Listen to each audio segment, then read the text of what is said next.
Okay, so welcome back everybody. We're going to get back on with some sentence analysis and some parts of speech. We just finished the first sentence in the last class, and this will only be perhaps another sentence, but it's from Poe's The Black Cat. So if you want to find a version of The Black Cat by Poe, just type Edgar Allan Poe, The Black Cat, PDF into Google and you will find this book. And it's a very short story and you'll find this paragraph quite quickly. So we looked at this first sentence. We only looked at the parts of speech. Let's quickly look at what phrases and clauses we have here in this first part. Because I didn't mention what 100 times is. And usually I like to look at what's in the commas and what's on different sides of commas, because it helps you to break up the sentence in terms of phrases and clauses. So we've got here an interruption with this 100 times. Who has not found himself committing a vile or stupid action 100 times, yeah? And what this is showing us is that this noun phrase, and it is a noun phrase, 100 times is a thing. In fact, it's 100 things. So it's definitely a noun phrase, and times we call the head noun, because A is describing times, 100 is describing times, which means that times is at the top of the hierarchy in that little phrase. Times is the most important word, so it's a noun phrase. However, this noun phrase is telling us how many times the verb found happens. It's describing the verb, which means that this is a noun phrase functioning adverbially. And you want to keep an eye out for these noun phrases functioning adverbially, because they're everywhere. Anytime that you say tomorrow, yesterday, next week, they're all things. However, they're telling you when the verb happens, and that's why they're often down in the dictionary as adverbs. Look up tomorrow or look up yesterday, and you'll see them down, if it's a good dictionary, as both. You'll see them down as nouns and adverbs, because if they're functioning as the subject or object of a verb, then they're nouns. For example, tomorrow is another day, yeah? Tomorrow is the subject of is, and so it's a noun. But if you say, I will do it tomorrow, tomorrow's telling you when you'll do it, and so it's an adverb, it's describing the verb. So let's call this a noun phrase functioning adverbially. And then the rest of it, up to action, is just a main clause, yeah? Who has not found himself committing a vile or a stupid action? And then, really, this is part of the main clause as well. This comma, I would argue, is optional. I suppose that he's decided to put it in to make it clear that it's not an action for no other reason, but really this for no other reason is telling us why we're committing and not the reason for the action. And so we're describing the verb or participle committing rather than the noun action. But I wouldn't say that this one necessarily has to be there, because I think it reads quite clearly anyway. I think so. So then we've got this prepositional phrase, for no other reason. Yeah, that's a prepositional phrase telling us the why of the found himself, you know, why you found yourself like that, for no other reason. And then we've got a subordinate clause, okay? You've got a subordinate clause starting with the subordinating conjunction because. And subordinating conjunctions do that. They start incomplete thoughts, incomplete clauses. So then we discussed this already, that we've got a pronoun, a verb, a pronoun and a modal verb, and not is an adverb. So let's come on to the next sentence, and guess what? It's another question. Now you can see that he's obviously a highly skilled writer, Edgar Allan Poe, and he's starting off here this paragraph with two questions, yeah? Who has not blah blah blah? Have we not blah blah blah? And it's got nice repetition there. So have we not a perpetual inclination? So let's break this down. Now, first thing I want to mention about this is that this is a very old form. Have we not, have I not, and then a noun. I would never say I have not a car. Yeah, it's a very old construction. and to say have you not the time nor the money or something like that, it sounds very old-fashioned. It sounds quite formal, quite nice in some ways, but I want to make it clear that this is old-fashioned English, and you ought not to speak in an old-fashioned way, or it will sound a little bit odd if you do. So I say it because I've heard many students say things like I haven't a car, and I would avoid that like the plague personally, because no native speakers say that. So best to say I don't have a car, or I haven't got a car, but not I have not a car or I haven't a car.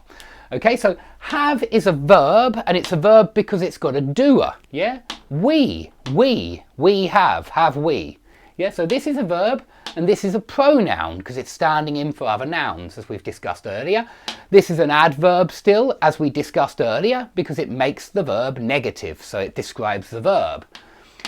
We've already done A, and it's still a determiner, and this is what I mean by if you do this regularly, every week, for example, look at a text, look at a sentence, and try to find out every single part of speech, you will get better and better at it because you'll memorize a lot of them, and you should just always look at A and immediately think determiner. It's never anything else. So it's a determiner again. Then we got perpetual. Now I hope you can see that perpetual is describing the type of inclination, and because we know that inclination is a noun, it's a thing, an inclination, it's a wish, a desire, a thing. Yeah, but I already know that anything ending in ation is most likely to be a noun. Think about some examples. Yeah, communication, information, nation, all the other words that end in this ation. This is from the it's like a Latin suffix. It's not Latin, it's English, but I think that a lot of different languages have their own version of this ation, and it's representing that Latin suffix, I believe. If anybody wants to talk about my board, can they please send their comments to some kind of email that I will never look at, because please understand I'll never care about your vision of the board, okay? It drives me crazy. Forget about it. So that we've got this inclination, this noun, and it's being described by this word perpetual. It's a never-ending inclination, and so this word perpetual is an adjective, yeah? A-D-G for adjective. Okay, so have we not a perpetual inclination, comma, in the teeth of our best judgment, comma. Now this is quite an old-fashioned phrase or expression. Yeah, I think nowadays we'd say in spite of our better judgment.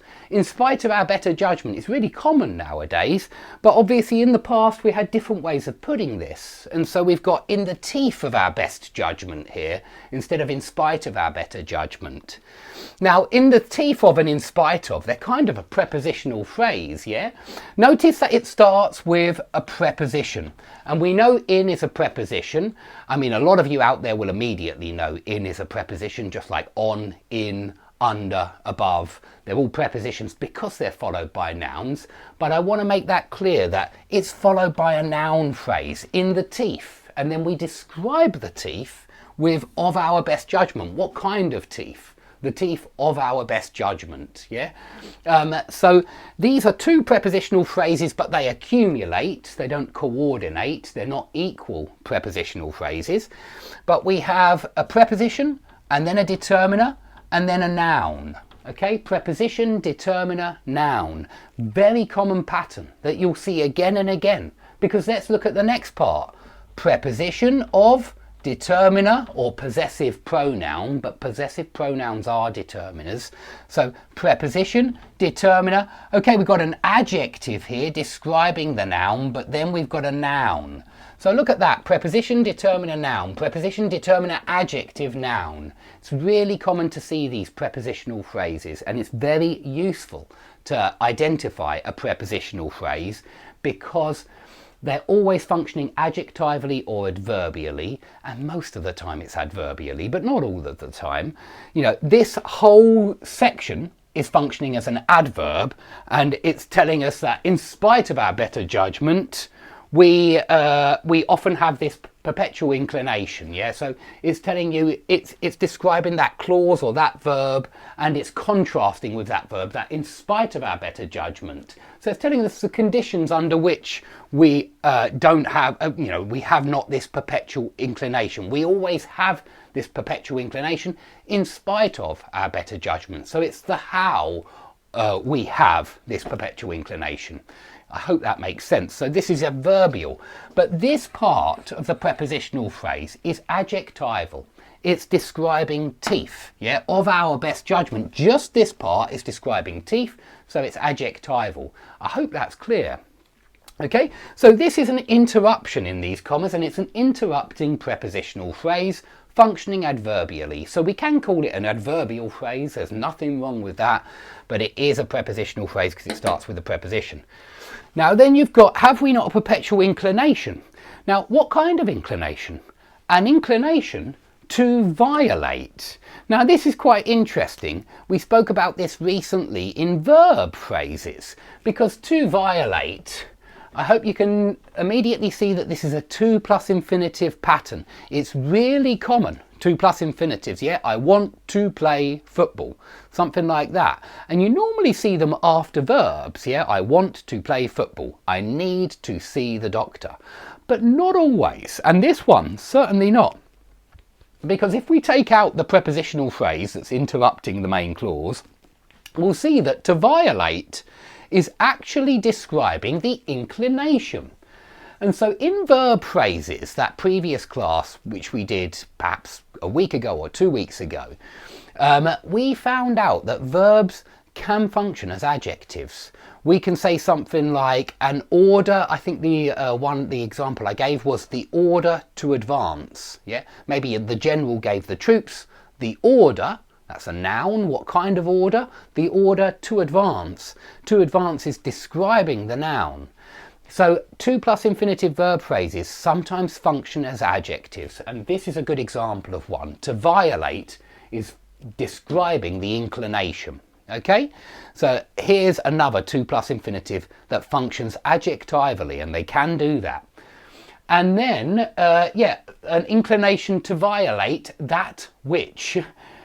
You quite often see this kind of thing in old literature, where you've got pronoun, yeah, to violate that, functioning as an ordinary pronoun, standing in for something, yeah. Let's not talk about what that something is quite yet, but just take it for granted that this is the object of violate. And because it's an object, it must be a noun, and that's how we know that that is a pronoun. It's standing in for something.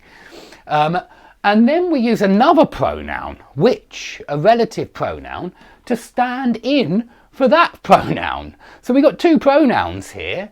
The first pronoun, which is the object of violate, and then we describe the object of violate with a relative clause, yeah, which is law. Let's just deal with that as a relative clause because that's a little bit easier with just 3 words, which is law.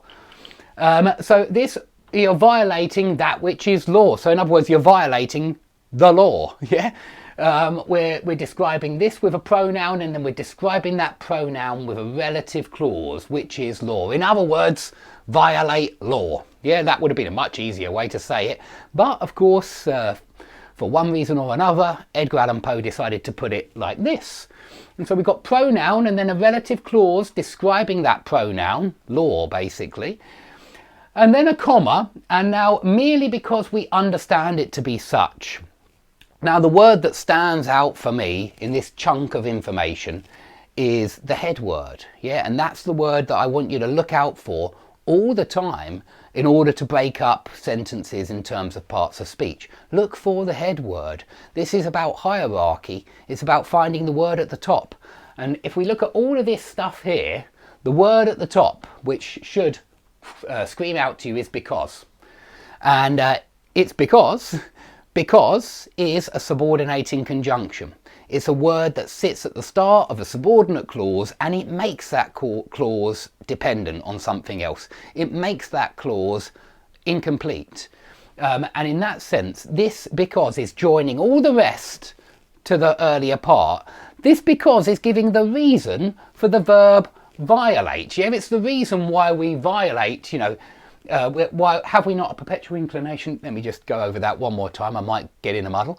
Have we not a perpetual inclination to violate that which is law? Merely because. So it's given us the reason why we have this perpetual inclination. We have this perpetual inclination merely because we understand that it's against the law. In other words, we want to break the law just because it's against the law. As soon as something is forbidden, we want it. Yeah. As soon as God made the apple forbidden, Eve wanted the apple, yeah, or she wanted to eat it. And this is the idea. We have this perpetual inclination to be evil, to commit some terrible crime, because it's a crime, because it's against the law. Anyway, I'm pretty sure that that's pretty clear from the writing. But you can see this because is a subordinating conjunction. It's joining this information to the main clause, and it's giving you the reason why the verb in the main clause happened, why we have a perpetual inclination, yeah? Because we understand it, the perpetual inclination, to be such, in other words, against the law, evil, yeah? So breaking this up in terms of parts of speech, merely is an adverb, and I'm just guessing that straight away because of the ly ending. Keep an eye out for ly, that normally means an adverb, yeah? This is like simply because, or merely because, or what else could we say instead of merely because? Solely because, yeah, only because, something like that. Sorry, I missed that comment. It's really hard to read and speak at the same time. So, yeah. Subordinating conjunction, adverb, and then what we have after a subordinating conjunction is a clause. As always, it's a clause, yeah? So it's a pronoun, and then it's a verb, yeah? Very standard standard word order, yeah? You get a pronoun, we, and then you get a verb, understand, and then you get an object, subject, verb, object. We've got another pronoun, it, and this it is standing in for the perpetual inclination, merely because we understand the perpetual inclination. To be, you've got a to plus infinitive, yeah, to plus verb, so it's a verb phrase. And then such. Now this such is a pronoun here, standing in for the entire, to violate that which is law, merely because we understand the perpetual inclination to be a violation of the law, basically, a violation of the law. So it's standing in for a violation of the law here. Now, obviously this is really difficult, especially with the older books, yeah, but I actually think it's very useful. Start off with modern literature. It is a lot more straightforward. Of course, it's more difficult when they're using a lot of exotic things like inversion and subjunctive and stuff like that, and extraposition and fronting. And I think in modern literature, you still see that stuff, but in some books will have less or fewer examples of that stuff, yeah? So do start with modern literature, and the more that you do this, the more that you try to give each word a function in the sentence, the easier it becomes and the clearer sentences become, okay? Now, I'm sorry that some of you weren't able to see the board today, but please stop wasting your time, stop wasting my time, stop wasting everybody's time, and just go. Stick a dislike on the video with pleasure and go. Okay, so thanks everybody else for watching, and I hope to see those people soon.